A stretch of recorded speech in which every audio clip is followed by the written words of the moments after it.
أعوذ بالله من الشيطان الرجيم بسم الله الرحمن الرحيم السلام علیکم ورحمۃ اللہ وبرکاتہ۔ ان الحمد للہ نحمده ونستعینه ونستغفره ونعوذ باللہ من شرور انفسنا ومن سیئات اعمالنا من يهده الله فلا مضل له ومن يضلل فلا هادي له واشهد ان لا اله الا الله وحده لا شريك له واشهد ان محمدا عبده ورسوله يا ايها الذين آمنوا اتقوا الله حق تقاته ولا تموتن الا وانتم مسلمون يا ايها الناس اتقوا ربكم الذي خلقكم من نفس واحدة وخلق منها زوجها وبث منهما رجالا كثيرا ونساء واتقوا الله الذي تساءلون به والأرحام إن الله كان عليكم رقيبا يا أيها الذين آمنوا اتقوا الله وقولوا قولا سديدا يصلح لكم أعمالكم ويغفر لكم ذنوبكم ومن يطع الله ورسوله فقد فاز فوزا عظيما أما بعد فإن خير الحديث كتاب الله وخير الهدي هدي محمد صلى الله عليه وسلم وشر الأمور محدثاتها وكل محدثة بدعة وكل بدعة ضلالة وكل ضلالة في النار۔ شرح السنہ امام بربہاری رحمہ اللہ کی عظیم الشان تالیف ہے، اور گزشتہ کئی مہینوں سے اس کے بارے میں درس چل رہا ہے، اور بڑے ہی اہم مسائل ہیں جو امام بربہاری بیان کر رہے ہیں۔ آج جو مسئلہ ہم پڑھنے والے ہیں اس کا نمبر ہے 98 اور یہاں پہ امام بربہاری کہتے ہیں وَاعْلَمْ أَنَّهُ لَمْ تَجِئْ بِدْعَةٌ قَطُّ إِلَّا مِنَ الْحَمَدِ الرِّعَاءِ أَتْبَاعِ كُلِّ نَاعِقٍ يَمِيلُونَ مَعَ كُلِّ رِيحٍ۔ یہ بات جان لو کہ بے شک کوئی بدعت کبھی بھی نہیں آئی، مگر آئی تو کن کی طرف سے آئی؟ الا من الحمج۔ حمج کس کو کہتے ہیں؟ حمج بیوقوف قسم کے لوگوں کو کہتے ہیں، ایسے لوگ جن کا کوئی نظام نہ ہو، جن کی کوئی ترتیب نہ ہو، بے ڈھنگ قسم کے لوگ ہوں۔ اور الرعاء یہ جمع ہے کس کی؟ رعاعت کی، اور یہ بے عقل قسم کے آدمیوں کو کہا جاتا ہے۔ معمولی اور نچلے لوگوں کے بارے میں یہ لفظ استعمال کیا جاتا ہے۔ تو معلوم یہ ہوا کہ حمج اور رعاء سے مراد وہ لوگ ہیں جو بیوقوف سے ہوں اور بغیر کسی نظام اور ترتیب کے چلنے والے ہوں، اور گئے گزرے قسم کے لوگ ہوں، گرے پڑے لوگ ہوں۔ تو امام بربہاری کہتے ہیں کہ یہ بات جان لو کوئی بھی بدعت کبھی بھی نہیں آئی مگر ان لوگوں کی طرف سے جو کیا ہوتے ہیں، جو بے وقوف قسم کے لوگ ہیں اور جو بے عقل قسم کے لوگ ہیں۔ اتباع کل ناعق، جو ہر آواز دینے والے کی پیروی کرنے والے ہوتے ہیں، اس کے پیچھے چلنے والے ہوتے ہیں۔ یمیلون مع کل ریح، ہر ہوا کے ساتھ جھکنے لگتے ہیں، ہر ہوا کے ساتھ مائل ہو جاتے ہیں۔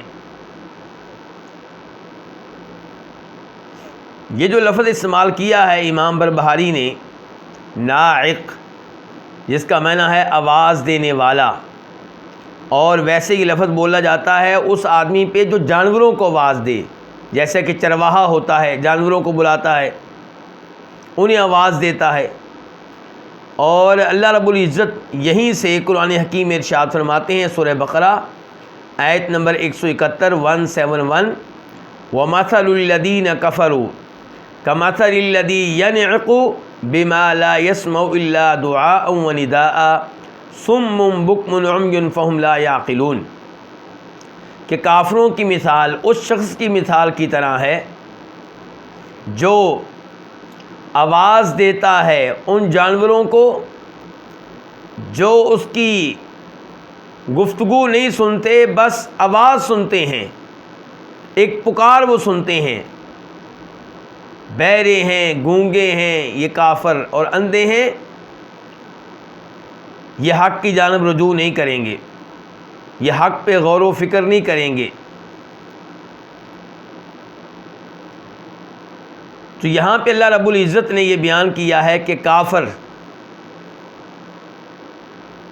ان کو کچھ پتہ نہیں ہے کہ ہم جن کی پیروی کر رہے ہیں وہ ہمیں کہاں لے جا رہے ہیں۔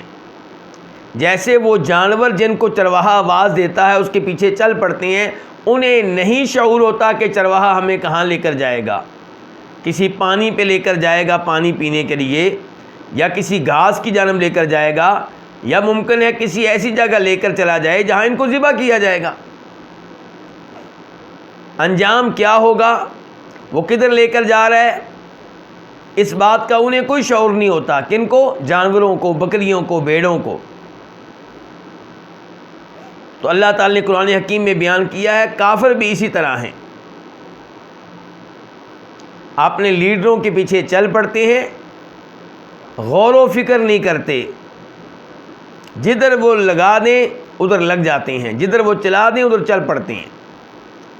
اور یہاں پہ امام بربہاری نے یہی لفظ استعمال کیا ہے ان لوگوں کے اوپر جو بدعات کو رواج دینے والے ہیں،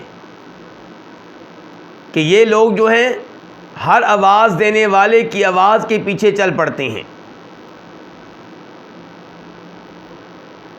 اور محسوس یہ ہوتا ہے واللہ تعالی اعلم کہ امام بربہاری یہاں پہ مراد ان لوگوں کو لے رہے ہیں جو بدعتیں ایجاد کرنے والے، بدعتوں کو رواج دینے والے اور بدعتی لوگوں کے سربراہ اور امام اور لیڈر ہوتے ہیں۔ لیکن چونکہ وہ بدعات کے اوپر ہیں، گمراہی کے اوپر ہیں، اس لیے وہ بے عقل اور بے وقوف کہلائے۔ تو امام بربہاری کہتے ہیں کہ بدعت ان کی طرف سے آتی ہے، حق پہ چلنے والے علماء کرام کی طرف سے نہیں آتی۔ قرآن و حدیث کی پیروی کرنے والے علماء کرام کی طرف سے بدعات نہیں آتی، بدعات ایسے لوگوں کی طرف سے آتی ہیں جو بے وقوف ہوتے ہیں، بے عقل ہوتے ہیں، ہر آواز دینے والے کی آواز کے پیچھے چل پڑتے ہیں، ہر ہوا کے ساتھ مائل ہو جاتے ہیں۔ جیسے پودا ہوتا ہے، ہوا اگر ادھر کی ہو تو پودا ادھر ہو جائے گا، مشرق کی جانب ہوا ہو پودا مشرق کی طرف جھک جائے گا، ہوا مغرب کی جانب لے کر جائے تو پودا مغرب کی طرف جھکتا چلا جائے گا۔ یعنی کہ اس کی کوئی اپنی حیثیت نہیں ہے پودے کی، ہوائیں جدھر اس کو جھکا دیں، ہوائیں جدھر اس کو مائل کر دیں ادھر وہ مائل ہو جاتے ہیں۔ تو یہ لوگ بھی ایسے ہی ہیں۔ فمن کان ہاکذا فلا دین لہ، جو شخص اس طرح ہو تو اس کا کوئی دین نہیں ہے، یعنی ایسے شخص کا دین معتبر نہیں ہے جو کتاب و سنت پہ غور و فکر کر کے کتاب و سنت کی اتباع نہیں کرتا، بلکہ جدھر اس کا لیڈر اسے لگا دے ادھر لگ جاتا ہے۔ اور آج کل کے بدعتیوں کو بھی آپ دیکھ لیں، وہ لوگ جو آج مثال کے طور پہ عید میلاد النبی صلی اللہ علیہ وسلم مناتے ہیں، اور وہ لوگ جو 10 محرم کو یوم ماتم کے طور پہ مناتے ہیں، وہ لوگ جو ہر اسلامی مہینے کی 11 تاریخ کو 11ویں مناتے ہیں، الحمدللہ یہدیکم اللہ ویصلح بالکم، تو ان لوگوں کا کوئی دین نہیں ہے۔ ان کے نام نہاد علماء اور پیر اور مشائخ ان کو جدھر لگا دیں یہ ادھر لگ جاتے ہیں، ان سے دلیل نہیں پوچھتے، ان سے مطالبہ نہیں کرتے کہ عید میلاد النبی صلی اللہ علیہ وسلم اگر یہ دین ہے، اگر یہ اللہ کے رسول علیہ الصلوۃ والسلام سے محبت کا شرعی طریقہ ہے تو یہ کام صحابہ کرام نے کیوں نہیں کیا؟ یہ کام تابعین نے کیوں نہیں کیا؟ یہ کام تبع تابعین نے کیوں نہیں کیا؟ 11ویں کی نسبت شیخ عبد القادر جیلانی رحمہ اللہ کے ساتھ جوڑی جاتی ہے، اور شیخ نہ پہلی صدی میں تھے صحابہ کرام کے زمانے میں، نہ دوسری صدی میں تابعین کے زمانے میں، نہ تبع تابعین کے زمانے میں، بہت بعد میں آئے، تو جو چیز ان کی طرف منسوب ہے وہ دین کیسے بن گئی؟ دین تو وہی رہے گا جو نبی علیہ السلام کے زمانے میں تھا۔ اگر نماز سے پہلے اونچی آواز سے نیت کرنا یہ اچھا عمل ہے، یہ بہتر ہے، تو یہ بہتر کام صحابہ کرام نے کیوں نہیں کیا؟ یہ تابعین نے کیوں نہیں کیا؟ تبع تابعین نے کیوں نہیں کیا؟ تو ایسے لوگ جو ہیں اپنے مولویوں کی ہر بات مان لیتے ہیں، اپنے پیروں کی ہر بات مان لیتے ہیں اور ان کی بیعت کرتے ہیں، اسی لیے ہم اس بیعت کے مخالف ہیں۔ یہ بیعت کیا ہے کہ پیر صاحب میں نے آپ کے ہاتھ میں ہاتھ دے دیا، جو بات آپ کہیں گے میں مانوں گا، اب وہ غلط کہے وہ صحیح کہے یہ مانتے ہیں۔ اور ایسا ہوا ہے کئی دفعہ وہ کہتے ہیں اپنی بیگم کو لے کر آؤ، بیٹی کو لے کر آؤ، یہ آنکھیں بند کر کے ان کے پاس بیٹی اور بیگم کو پہنچا دیتے ہیں۔ اگر وہ کہتے ہیں اپنے بیٹے کو ذبح کر دو، یہ ذبح کر دیتے ہیں۔ تو اپنا کوئی دین نہیں ہے۔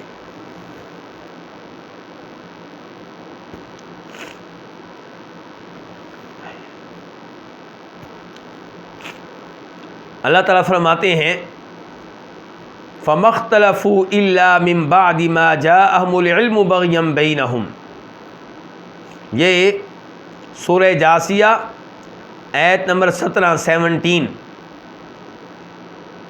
اس آیت سے پہلے کے جو الفاظ ہیں وہ بھی سن لیجئے کہ اللہ تعالیٰ بنی اسرائیل کا تذکرہ کر رہے ہیں کہ ہم نے بنی اسرائیل کو کتاب دی، انہیں حکومت دی، انہیں نبوت دی اور انہیں پاکیزہ رزق دیا۔ اس کے بعد فرمایا وَآتَيْنَاهُمْ بَيِّنَاتٍ مِّنَ الْأَمْرِ، اور ہم نے انہیں واضح احکام دیے۔ فَمَا اخْتَلَفُوا، تو انہوں نے اختلاف نہیں کیا إِلَّا مِن بَعْدِ مَا جَاءَهُمُ الْعِلْمُ، مگر علم آ جانے کے بعد۔ یعنی کہ آپ دیکھیں کہ کتنے یہ غلط لوگ تھے کہ علم آ چکا، اللہ کی طرف سے کتاب مل چکی، شریعت مل چکی، نبی موجود ہے، احادیث بتا رہا ہے اور نبی کی شریعت موجود ہے، اس کے باوجود انہوں نے آپس میں اختلاف کیا۔ تو یہ اختلاف علم آ جانے کے بعد تھا۔ کیوں یا اللہ یہ اختلاف انہوں نے کیا؟ فرمایا بغیم بینہم، آپس میں سرکشی کرتے ہوئے، ایک دوسرے کو اوپر ظلم و زیادتی کرتے ہوئے، ایک دوسرے سے حسد کرتے ہوئے، اپنی اپنی خواہشات نفس کی پیروی کرتے ہوئے۔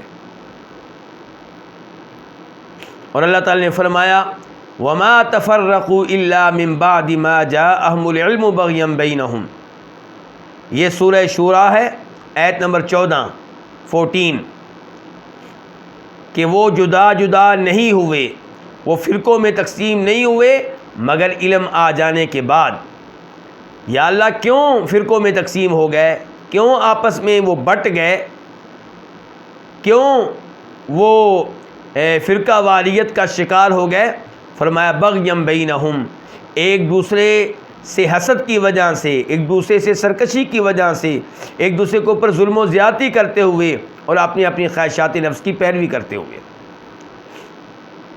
اللہ تعالی نے ایک اور مقام پہ فرمایا وَمَا اخْتَلَفَ فِيهِ إِلَّا الَّذِينَ أُوتُوهُ مِن بَعْدِ مَا جَاءَتْهُمُ الْبَيِّنَاتُ بَغْيًا بَيْنَهُمْ، اور یہ سورہ بقرہ ہے آیت نمبر 213 اللہ تعالیٰ فرماتے ہیں کہ نہیں اختلاف کیا دین میں مگر ان لوگوں نے جن کو کتاب دی جا چکی تھی، یعنی کہ شریعت ان کے پاس آ چکی تھی، انہوں نے اختلاف کیا من بعد ما جاءتهم البینات، اللہ کی طرف سے واضح دلائل مل جانے کے بعد۔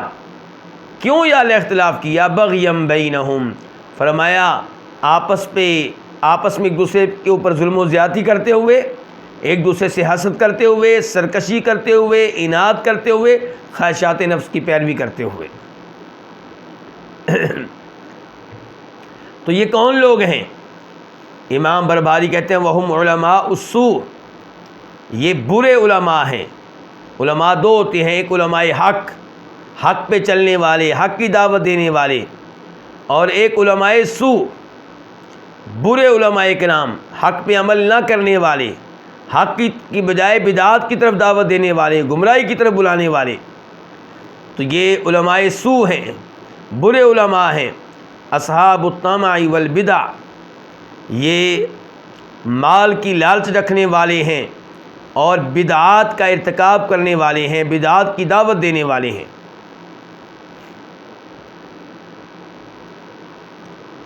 تو خلاصہ کلام یہ ہوا اس مسئلے کا کہ بدعات سے بچیے، اصحاب بدعت سے بچیے، بدعتی فرقوں کا حصہ بننے سے بچیے، اور بدعات کا ارتکاب کرنے والے، بدعات ایجاد کرنے والے، بدعات کے اوپر چلنے والے وہ لوگ ہوتے ہیں جو گمراہ قسم کے لوگ ہوتے ہیں، بے وقوف قسم کے لوگ ہوتے ہیں، حق و باطل میں تفریق نہ کرنے والے لوگ ہوتے ہیں، ہر آواز دینے والے کی آواز کے پیچھے چلنے والے ہوتے ہیں، اور ہر آنے والی ہوا کے ساتھ جھک جانے والے ہوتے ہیں، ہوا کو دیکھ کر ہوا کے مطابق اپنا رخ اختیار کرنے والے لوگ ہوتے ہیں۔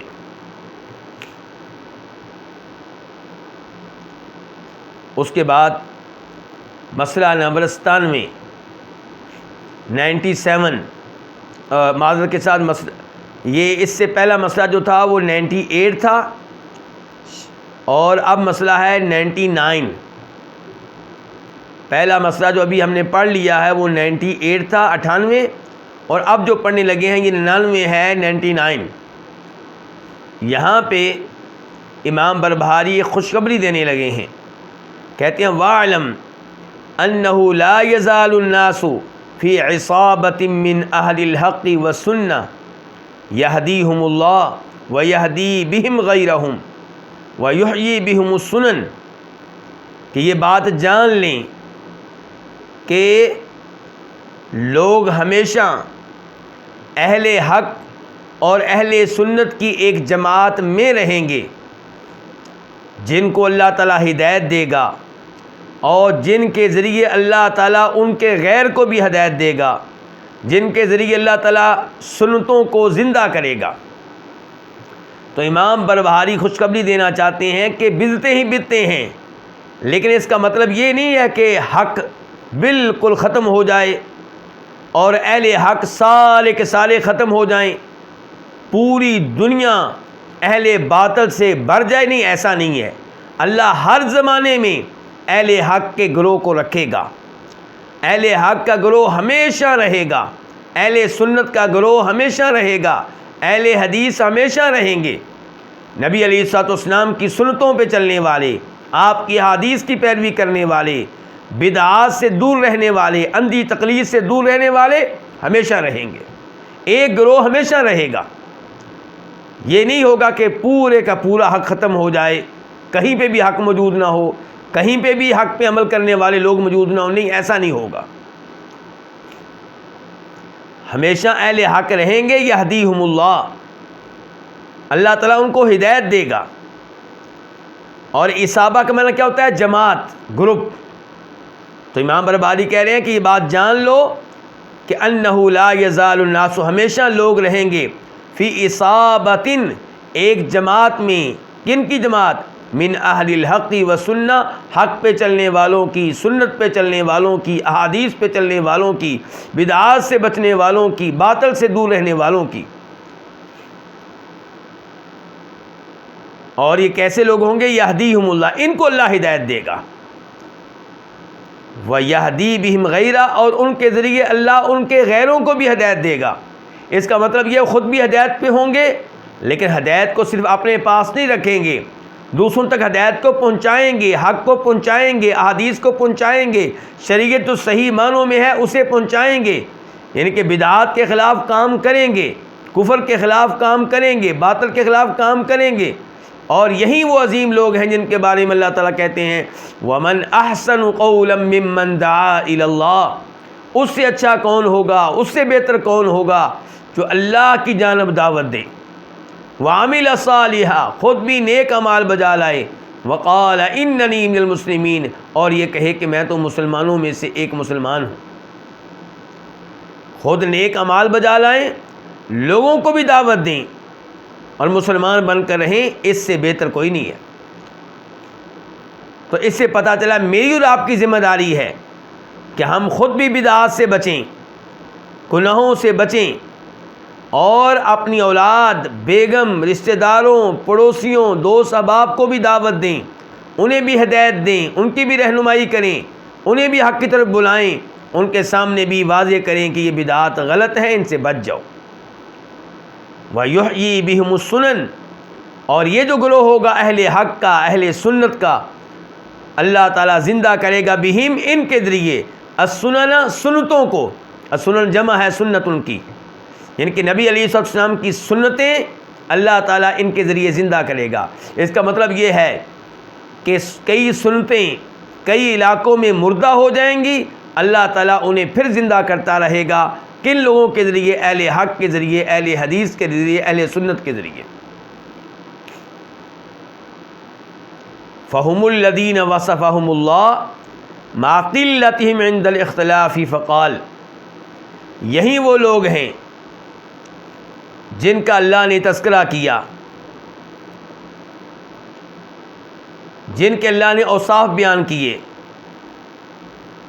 جب کہ وہ اختلاف کے موقع پہ تھوڑے ہوں گے۔ جب امت میں اختلافات پیدا ہو جائیں گے، امت کئی فرقوں میں تقسیم ہو جائے گی، کئی گروہوں میں بڑھ جائے گی، تب یہ اہل حق، یہ اہل سنت، یہ اہل حدیث تھوڑے ہوں گے۔ لیکن اللہ تعالیٰ نے ان کے اوصاف بیان کرتے ہوئے کیا فرمایا؟ اللہ تعالیٰ فرماتے ہیں قرآن حکیم میں، یہاں پہ امام بربہاری ہمیں سورہ بقرہ کی آیت نمبر 213 کی طرف لے کر جا رہے ہیں، 213، اور یہ وہ آیت ہے جس میں اللہ نے فرمایا کان الناس امۃ واحدہ، کہ لوگ ایک جماعت ہوا کرتے تھے، دو جماعتیں نہیں تھیں، ایک ہی جماعت، سب کے سب لوگ توحید پہ ہوا کرتے تھے، کوئی بھی شرک کے اوپر نہیں تھا، کوئی بھی کفر کے اوپر نہیں تھا۔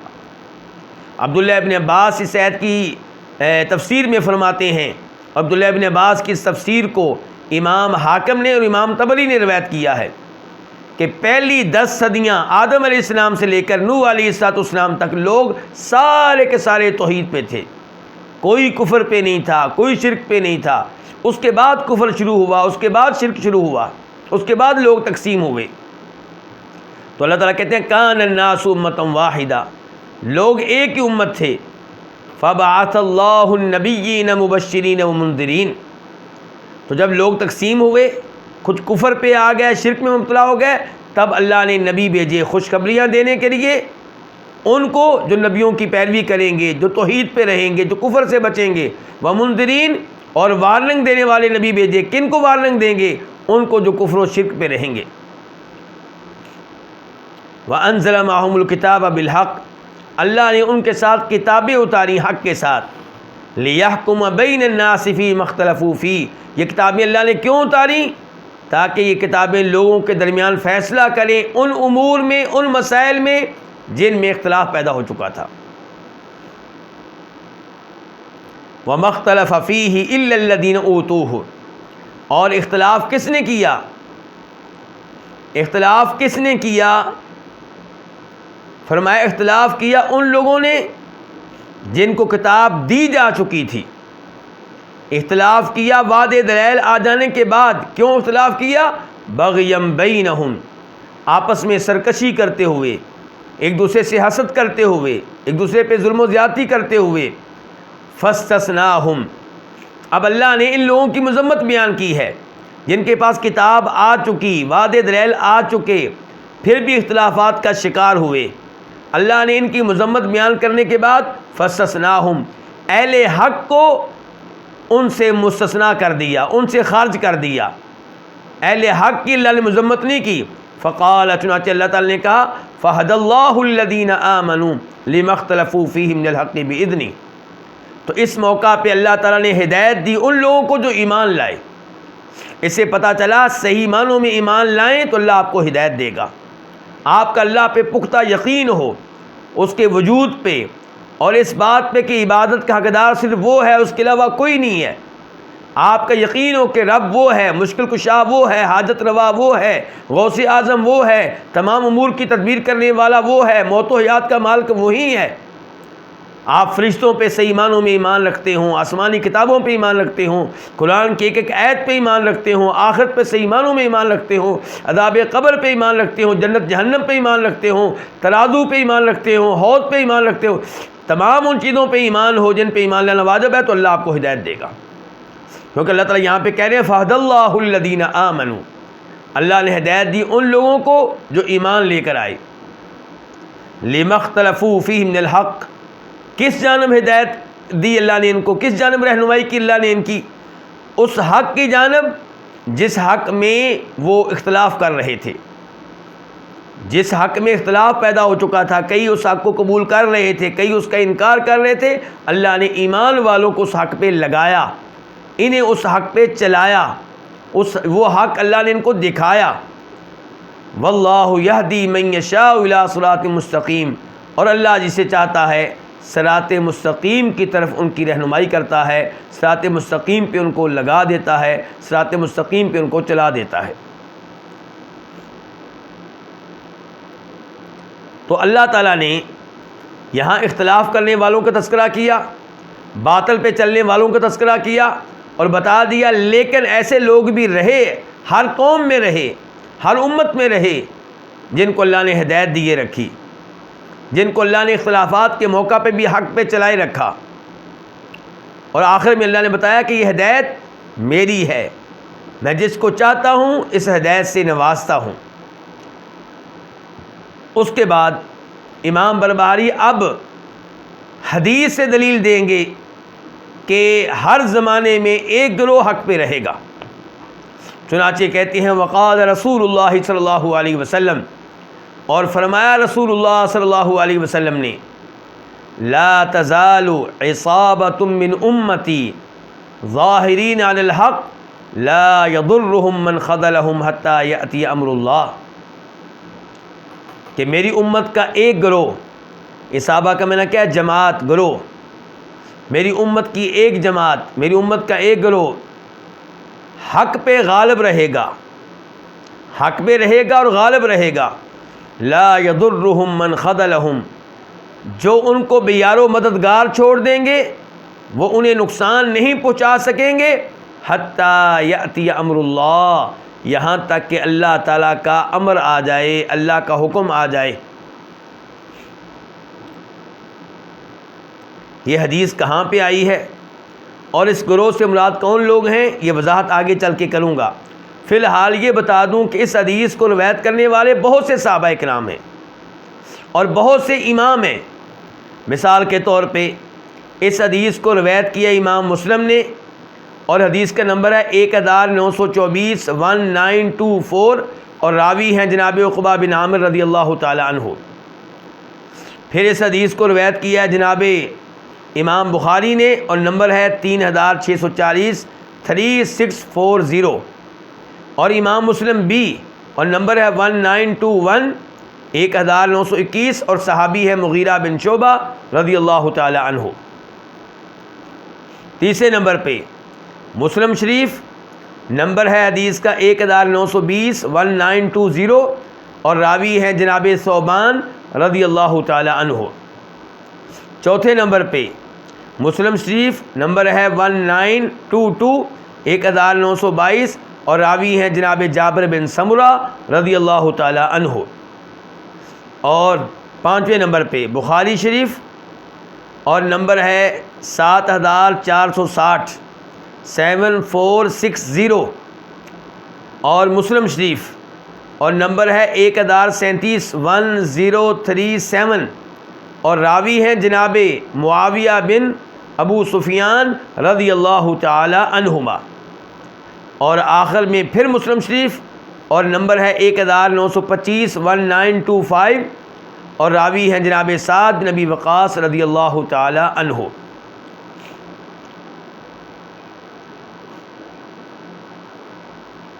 اب میرے سامنے اس وقت مسلم شریف ہے۔ مسلم شریف میں جب جناب ثوبان کی حدیث کے اوپر نگاہ ڈالتا ہوں، اور نمبر ہے 1920 1920، تو وہاں پہ الفاظ ہیں کہ فرمایا نبی علیہ السلام نے لا تزال طائفہ. جو حدیث ہمارے پاس امام بربہاری لے کر آئے تھے وہاں پہ کیا تھا؟ اصابہ. اصابہ کس کو کہتے ہیں؟ جماعت کو. اور یہاں پہ کیا لفظ ہے؟ طائفہ، گروہ کو. اور گروہ ممکن ہے طائفہ کا لفظ ایک کے اوپر بھی بولا جاتا ہے، دو کے اوپر بھی، تین کے اوپر بھی، اور زیادہ تعداد کے اوپر بھی. کہ میری امت کا ایک گروہ ہمیشہ رہے گا، ظاہرین الحق، حق پہ غالب رہے گا. لا یضرہم من خذلہم، ان کو بے یار و مددگار چھوڑ دینے والے انہیں رسوا نہیں کر سکیں گے، انہیں نقصان نہیں دے سکیں گے. حتیٰ یأتی امر اللہ، یہاں تک کہ اللہ کا امر آ جائے گا، اور وہ اسی طرح ہوں گے یعنی کہ حق پہ غالب ہوں گے. اور اس سے ملتے جلتے الفاظ مغیرہ بن شعبہ کے ہیں. جابر بن سمرہ کے الفاظ کیا ہیں کہ فرمایا نبی علیہ السلام نے کہ لن یبرح ھذا الدین قائما، یہ دین ہمیشہ قائم رہے گا. یقاتل علیہ اصابۃ من المسلمین، مسلمانوں کی ایک جماعت اس دین کی خاطر لڑتی رہے گی. حتیٰ تقوم الساعہ، یہاں تک کہ قیامت آ جائے.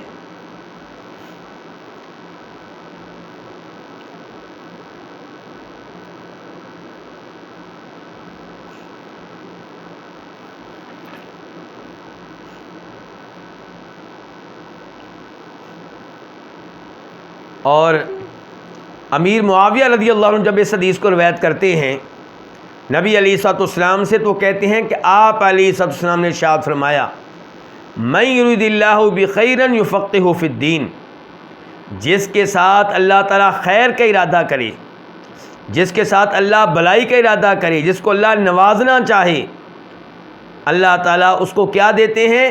دین کی فقاہت، دین کی سمجھ بوجھ، دین میں بصیرت، یعنی کہ اس کو اللہ تعالیٰ پھر دین سیکھنے کی توفیق دیتے ہیں. اور آپ سب لوگ خوش نصیب ہیں کہ آپ لوگ منگل اور بدھ کے دن اللہ کے فضل و کرم سے عقیدہ سیکھنے کے لیے وقت نکالتے ہیں. تو انشاءاللہ اللہ نے آپ کے ساتھ خیر کا ارادہ کر رکھا ہے، اسی لیے تو اللہ تعالیٰ آپ کو توفیق دے رہا ہے. فرماتے ہیں نبی علیہ الصلوۃ والسلام کہ جس کے ساتھ اللہ تعالیٰ خیر کا ارادہ کرے اسے اللہ تعالیٰ کیا دیتا ہے؟ گولڈ دیتا ہے، بادشاہ دیتا ہے. نہیں، یہ نہیں کہا. اسے اللہ تعالیٰ دین کی سمجھ بوجھ دیتا ہے، دین کی فقاہت دیتا ہے. اسے اللہ تعالیٰ صحیح عقیدہ سکھا دیتا ہے. اسے اللہ تعالیٰ احکام و مسائل میں سے وہ موقف بتا دیتا ہے جو راجح ہوتا ہے، کتاب و سنت کے عین مطابق ہوتا ہے. اس کے بعد فرمایا وَلَا تَزَالُ عِصَابَةٌ مِّنَ الْمُسْلِمِينَ يُقَاتِلُونَ عَلَى الْحَقِّ، مسلمانوں کی ایک جماعت حق پہ لڑتی رہے گی.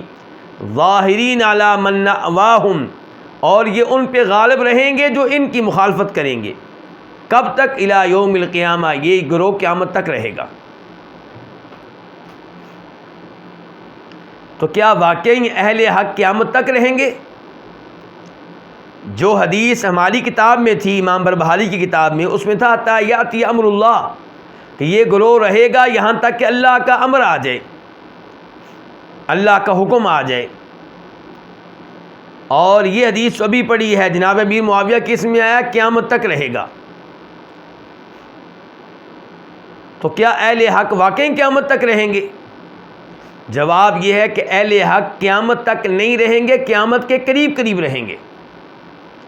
کیونکہ قیامت کی نشانیوں میں سے ایک نشانی کیا ہے؟ دجال کا ظہور.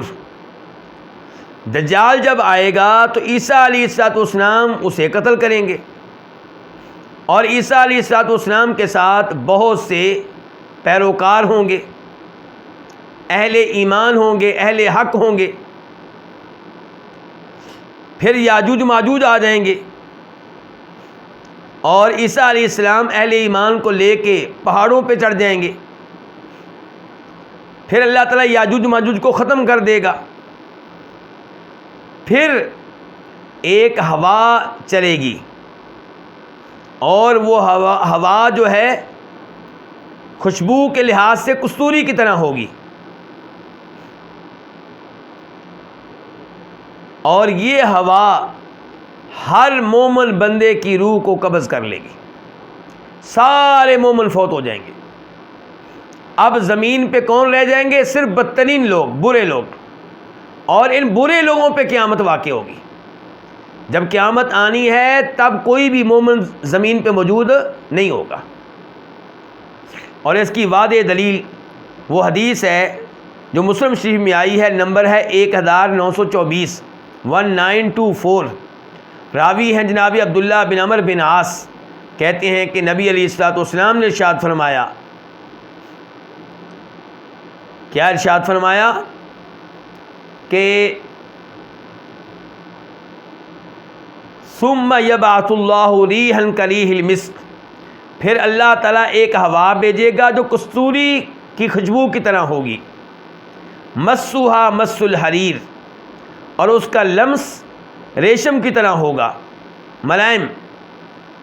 فلا تترک نفسا فی قلبہ مثقال حبۃ من ایمان الا قبضتہ، کوئی بھی ایسا شخص نہیں ہوگا جس کے دل میں رائی کے دانے کے برابر ایمان ہو مگر یہ ہوا اس انسان کی روح کو قبض کر لے گی.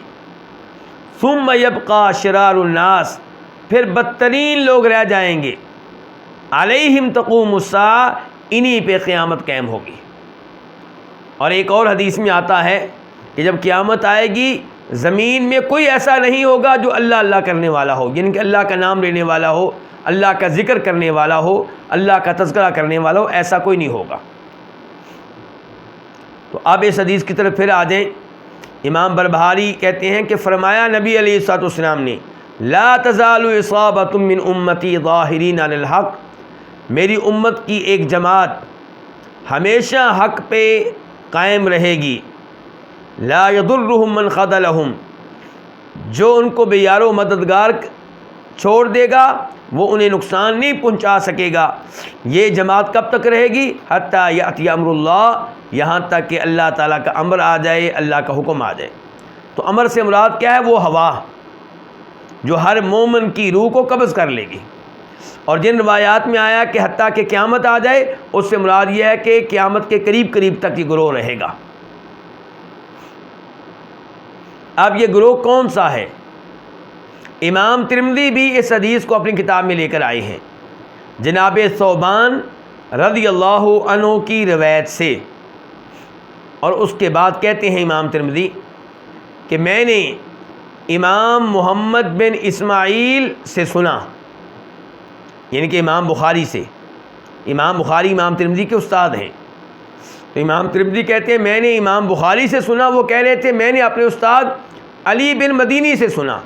امام علی بن مدینی بہت بڑا نام ہے، بہت بڑے محدث ہیں.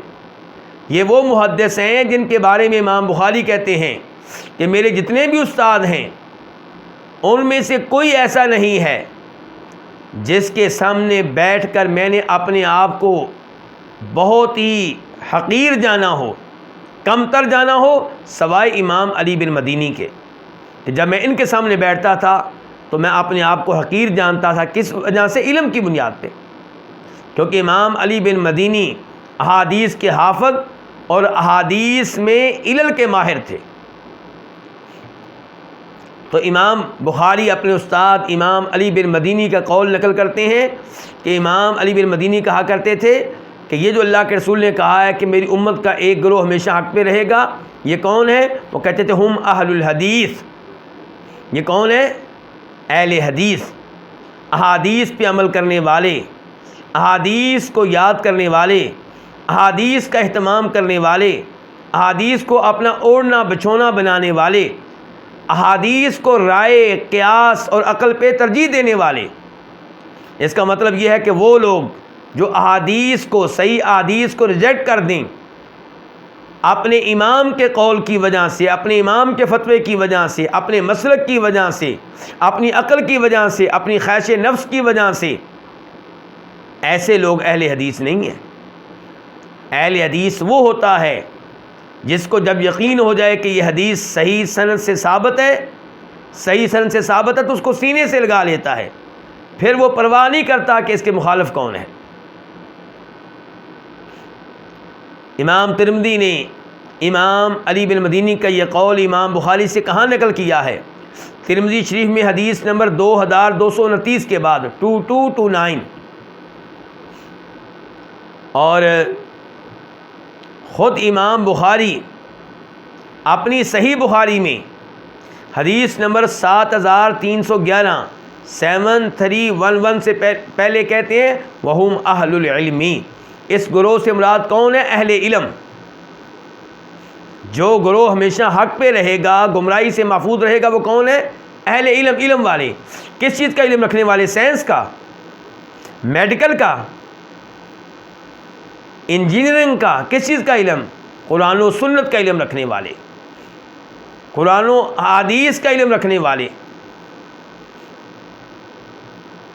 تو اس سے پتہ چلا کہ اگر ہم چاہتے ہیں کہ ہم حق پہ رہیں تو ہمیں چاہیے کہ ہم علم لیں، قرآن کا علم لیں، احادیث کا، قرآن کی تلاوت بھی سیکھیں، قرآن کا ترجمہ و تفسیر سیکھیں، قرآن کا عقیدہ سیکھیں، قرآن کے احکام و مسائل سیکھیں، اور یہی کچھ ہم کریں نبی علیہ السلام کی حدیث کے ساتھ۔ اور اس گروہ کی وضاحت میں امام احمد بن حنبل کیا کہتے تھے؟ وہ کہتے تھے کہ یہ گروہ جس کے بارے میں اللہ کے رسول علیہ السلام نے فرمایا کہ یہ ہمیشہ حق پہ رہے گا، اگر اس سے مراد اصحاب حدیث نہیں ہے، اہل حدیث نہیں ہے، تو پھر میں نہیں جانتا کہ اس سے مراد کون ہے۔ تو خوش نصیب ہیں وہ لوگ جو احادیث کے ساتھ جڑ گئے، جنہوں نے نبی علیہ السلام کی احادیث پہ یقین رکھا، اعتماد کیا، اسے ہر چیز پہ فوقیت دی، ہر چیز سے زیادہ اہمیت دی۔ اور اللہ تعالیٰ کا بھی یہی فرمان ہے کہ یا ایھا الذین آمنوا لا تقدموا بین یدی اللہ ورسولہ واتقوا اللہ، سورہ حجرات کی پہلی آیت ہے۔ اے ایمان والو، اللہ کے رسول سے آگے نہ بڑھو، یعنی کہ اللہ کے فرمان کو اور اللہ کی احادیث کو ہر چیز کے اوپر رکھو، ہر چیز پہ مقدم رکھو، ہر چیز پہ ترجیح دو۔ اس کے بعد مسئلہ نمبر 100، امام بربہاری کہتے ہیں وَاعْلَمْ رحمک اللہ، یہ بات جان لے اللہ تعالیٰ آپ پہ رحم فرمائے، ان العلم لیس بکثرت الروایات والکتب، کہ علم کثرت روایت اور کثرت کتب کا نام نہیں ہے۔ علم اس چیز کا نام نہیں ہے کہ آپ کے پاس بہت سی روایات ہوں، بہت سی احادیث کے آپ حافظ ہوں، اور آپ کے پاس بہت سی کتب ہوں، آپ کے پاس بہت بڑی لائبریری ہو،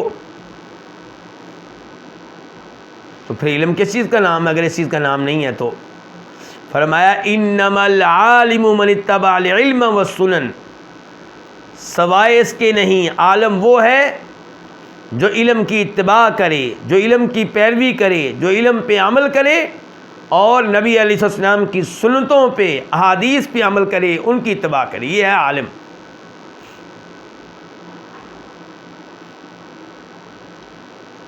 آپ کے پاس چند آیات ہوں، چند احادیث ہوں، آپ ان پہ عمل کرتے ہوں، انہیں ہر چیز پہ مقدم رکھتے ہوں، تو آپ عالم ہیں۔ اور اگر آپ بہت سی احادیث کے حافظ ہوں، آپ کے پاس بہت سی کتب ہوں، تفسیر کی کتب، احادیث کی کتب، لیکن آپ ان پہ عمل نہیں کرتے، ان کی بجائے بدعات پہ چلتے ہیں، ان کی بجائے اپنی عقل پہ چلتے ہیں، ان کی بجائے اپنی نفس کی خواہشات کی پیروی کرتے ہیں، تو آپ عالم نہیں ہیں۔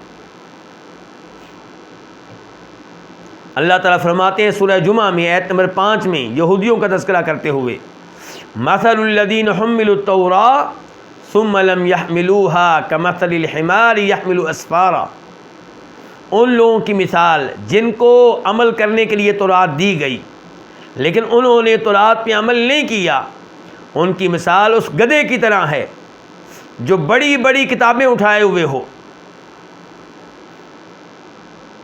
گدھے کے اوپر آپ کتابیں لاد دیں، اس کو فائدہ ہے ان کتابوں کا؟ کیا وہ پڑھ سکتا ہے؟ کیا وہ ان میں موجود علم سے فائدہ اٹھا سکتا ہے؟ نہیں۔ فرمایا یہی مثال ہے ان لوگوں کی جنہیں تورات دی گئی لیکن انہوں نے فائدہ نہیں اٹھایا، اس کے اوپر عمل نہیں کیا، اس سے حق نہیں لیا۔ تو اللہ تعالیٰ نے یہ مثال ہمارے سامنے کیوں بیان کی ہے؟ تاکہ ہم بھی یہودیوں والی حرکت نہ کریں بلکہ اس سے بچ جائیں۔ اگر ہمیں قرآن دیا جائے، احادیث دی جائیں، اور ہم ان پہ عمل نہ کریں، انہیں اختیار نہ کریں، تو ہماری مثال بھی وہی ہوگی جو یہودیوں کی مثال ہے۔ تو امام بربہاری کہتے ہیں یہ بات جان لیں رحمک اللہ، اللہ تعالیٰ آپ پہ اپنی رحمتیں نازل فرمائے کہ ان العلم لیس بکثرت الروایات والکتب، علم کثرت روایت کا نام نہیں ہے، علم کثرت کتب کا نام نہیں ہے۔ انما العالم من اتبع العلم والسنن، عالم دین، عالم صرف اور صرف وہ ہے جو علم کی پیروی کرے۔ علم کون سا؟ جو کتاب و سنت سے ماخوذ ہو، جو کتاب و سنت سے لیا گیا ہو، والسنن، اور جو سنتوں کی پیروی کرے، احادیث کی پیروی کرے، اللہ کے نبی علیہ الصلوۃ والسلام کے نقش قدم پہ چلے، یہ ہے عالم۔ آپ کو ایک مثال دوں گا، آپ طریقہ نماز دیکھ لیں آج کے مسلمانوں کا، بہت کم لوگ ہیں جو نبی علیہ الصلوۃ والسلام کی احادیث سے ثابت شدہ نماز پڑھتے ہیں۔ عام طور پہ کون سی نماز پڑھی جا رہی ہے؟ اپنے اپنے مسلک کی نماز، اپنے اپنے پیر صاحب والی سکھائی ہوئی نماز۔ رفع الیدین لے لیں آپ، رفع الیدین کی احادیث بہت زیادہ ہیں، اور رفع الیدین نہ کرنے کی ایک حدیث بھی نبی علیہ الصلوۃ والسلام سے ثابت نہیں ہے، لیکن پاکستان، انڈیا، بنگلہ دیش، افغانستان میں اکثر لوگ رفع الیدین کے بغیر نماز پڑھتے ہیں۔ علماء، بڑے بڑے علماء، کیا یہ علماء ان احادیث کو نہیں جانتے؟ جانتے ہیں، لیکن ان احادیث پہ عمل کرنے کی جرت نہیں ہے۔ کس لیے؟ کہ مسلک کے لوگ مخالف ہو جائیں گے، ہمارا عہدہ ہم سے چھین لیا جائے گا، ہمیں جو سیلری ملتی ہے، تنخواہ ملتی ہے، عزت ملتی ہے، شہرت ملتی ہے، نہیں ملے گی۔ البتہ اپنے کمرے میں کبھی کبھی رفع الیدین کر لیتے ہیں، سنتیں پڑھتے ہوئے، نفل نماز پڑھتے ہوئے، لیکن مسجد میں آ کر سب کے سامنے فرض نماز میں نہیں اختیار کریں گے۔ تو یہ کیا ہے؟ اللہ ایسے علماء کو ہدایت دے۔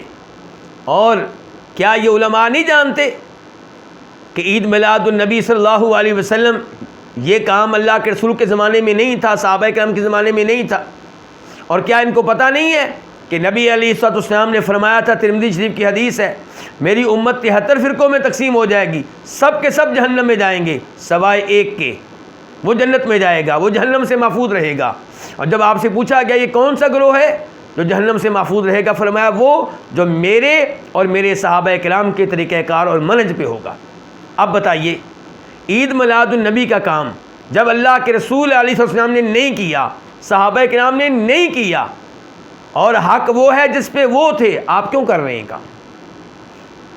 10 محرم کو یوم ماتم کے طور پہ منانا، کیا یہ نبی علیہ السلام کے زمانے میں تھا؟ بالکل نہیں۔ صحابہ کرام یہ کام کرتے رہے؟ بالکل نہیں۔ بہت بعد میں اس کام کو ایجاد کیا گیا۔ یہی صورتحال عید میلاد النبی کی ہے۔ سب سے پہلے اس کا آغاز کرنے والے مصر کے فاطمی حکمران ہیں، جو ممبر و محراب پہ بیٹھ کے صحابہ کرام کو گالیاں دیا کرتے تھے۔ تو ان لوگوں کے اختیار کیے ہوئے طریقے پہ یہ لوگ چل پڑے۔ تو امام بربہاری کہتے ہیں کہ عالم، علم والا صرف اور صرف وہ ہے جو علم کی پیروی کرے، علم پہ چلے، علم پہ عمل کرے، وہ سنن، اور سنتوں پہ عمل کرے۔ وَإِن كَانَ قَلِيلَ الْعِلْمِ وَالْكُتُبِ، اگرچہ وہ علم کے لحاظ سے کم ہو، کتب کے لحاظ سے کم ہو، کتابیں تھوڑی ہوں لیکن ان کے اوپر عمل ہونا چاہیے۔ احادیث چاہے آپ کے پاس زیادہ نہیں ہے، لیکن جو صحیح احادیث ہیں ان پہ عمل کریں۔ وَمَنْ خَالَفَ الْكِتَابَ وَالسُّنَّةَ، اور جو کتاب و سنت کی مخالفت کرے، فَهُوَ صَاحِبُ بِدْعَةٍ، تو وہ بدعتی ہے۔ وَإِن كَانَ كَثِيرَ الْعِلْمِ وَالْكُتُبِ، اگرچہ وہ زیادہ علم والا اور زیادہ کتب والا ہو۔ یہ گمراہ فرقے جو ہیں، آپ ان کے علماء سے گفتگو کریں تو آپ حیران رہ جائیں گے، ایسی ایسی عقلی باتیں بیان کریں گے کہ آپ سوچوں میں پڑ جائیں گے، اتنا عقل مند انسان بھی گمراہ ہو سکتا ہے۔ جب آپ ان سے مناظرہ کریں تو ہو سکتا ہے آپ کے لیے مناظرہ جتنا مشکل ہو جائے۔ کیوں؟ کیونکہ وہ گفتگو میں ماہر ہیں، فنون میں ماہر ہیں، عقلی باتوں میں ماہر ہیں، قیاس میں ماہر ہیں، رائے میں ماہر ہیں، بحث و مباحثے کا طریقہ جانتے ہیں، لیکن کتاب و سنت کی مخالفت کرتے ہیں، پوری زندگی کتاب و سنت کی مخالفت میں اپنے مسلک کے دفاع میں لگے رہیں گے، تو امام بربری کہتے ہیں جو کتاب و سنت کی مخالفت کرے تو وہ بدعتی ہے، اگرچہ وہ زیادہ علم والا ہو اور زیادہ کتب والا ہو۔ اللہ رب العزت سے دعا ہے کہ اللہ تعالی ہم سب کو حق پہ چلنے کی توفیق دے، اللہ تعالی ہمیں بدعات سے، کفر و شرک سے محفوظ رکھے، اللہ تعالی ہمیں صحیح عقیدہ آخری وقت تک مسلسل پڑھتے رہنے کی توفیق دے۔ میرے وہ بھائی جو اس کتاب کے درس میں شریک ہیں، میں ان سے درخواست کروں گا کہ پوری زندگی یہی کام کرتے رہیں، صحیح عقیدہ بار بار پڑھتے رہیں، صحیح حدیث بار بار پڑھتے رہیں، قرآن کی تفسیر بار بار پڑھتے رہیں۔ یہ پڑھنا عبادت ہے، اجر و ثواب ملتا ہے، اور گمراہی سے بچنے کا اور نجات پانے کا طریقہ بھی ہے۔ اللہ تعالی ہمیں حق پہ قائم و دائم رکھے، گمراہیوں سے محفوظ رکھے۔ انشاءاللہ کل ملاقات ہوگی۔ وآخر دعوانا الحمد للہ رب العالمین۔